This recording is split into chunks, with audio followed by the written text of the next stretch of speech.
ನರೇಗಾ ವಿಚಾರ ಗೊತ್ತಿಲ್ಲ. ಈಗ ಇರೋ ಕಾನೂನು ಈಗ ಆಕ್ಟ್ ಏನ್ ತಂದಿದ್ದಾರೆ ಅಂತ ನೀವು ಪುಸ್ತಕ ಫಸ್ಟ್ ಓದಿ ಸರ್. ನಿಮ್ಮ ಮಂತ್ರಿಗಳ ಬೆಂಗಳೂರಲ್ಲಿ ಈಗ ಸಿಎಂ ಏನೋ ಹೇಳ್ತಾ ಇದ್ದಾರೆ. ಒಂದ್ ನಿಮಿಷ ಸರ್, ಉಪನಾಯಕರು ಹೇಳಿದ್ದಕ್ಕೆ ನಾವೆಲ್ಲ ಕೇಳ್ತಾ ಇದ್ದೇವೆ. ಅವರು ಮಾತಾಡಕ್ಕೆ ಈಗ ಕೂತ್ಕೊಂಡು ನಾವ್ ಹೇಳಿದ್ವಿ, ಅವ್ರು ಎಕ್ಸ್ಪ್ಲೈನ್ ಮಾಡ್ಲಿ. ನಿಮ್ಗೆ ವ್ಯಾಪಕವಾಗಿ ನಾಳೆಲ್ಲ ಫುಲ್ ಹೇಳ್ತೀವಿ. ನೀವು ತಂದಿರೋಂತ ಆಕ್ಟ್ ಹಳೆ ಆಕ್ಟ್ ಏನಿದೆ ಅಂತ ಕಂಪ್ಲೀಟ್ ಎಲ್ಲ ಬಿಡಿಸಿ ನೀವು ಹೇಳಿ, ನೀವು ಖಂಡಿಸಿ, ಏನ್ ತೊಂದರೆ ಇಲ್ಲ, ನಿಮ್ ಸರಿ ಇಲ್ಲ, ನೀವು ಲೂಟಿ ಮಾಡ್ಬಿಟ್ಟಿದ್ರಿ, ನಾವು ಇದನ್ನ ಸರಿ ಮಾಡಿದ್ವಿ ಅಂತ ನೀವು ಹೇಳಿ.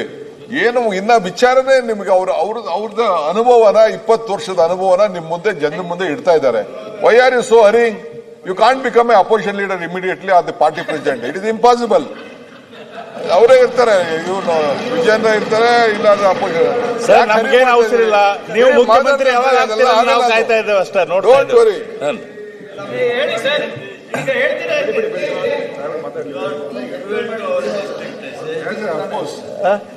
ಇಲ್ಲ ಬೆಲ್ಲದವ್ರು ನೀವು ಅಧೈರ್ಯ ಆಗ್ತಕ್ಕದ್ದಲ್ಲ.